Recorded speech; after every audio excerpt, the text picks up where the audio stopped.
We are using some really cool dynamic arrays. We're using unique in this instance. So, you can use all of these formulas in your own workbook. You don't need to use our Excel Cloud workbook. We don't lock down the workbook. You can use and follow some of these cool formulas and functions.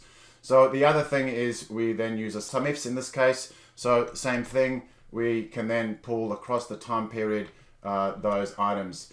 Moving on, we're now going to combine our actuals and our forecast. And again, we're using that with a dynamic array, a really cool formula called HSTACK, which is a horizontal stack. So we're stacking the actuals, which we've got, with the forecast, all in one formula. So look, these dynamic arrays are incredible. They're really, really going to revolutionize the amount of time you spend. So we're having our full actuals for the 12 months.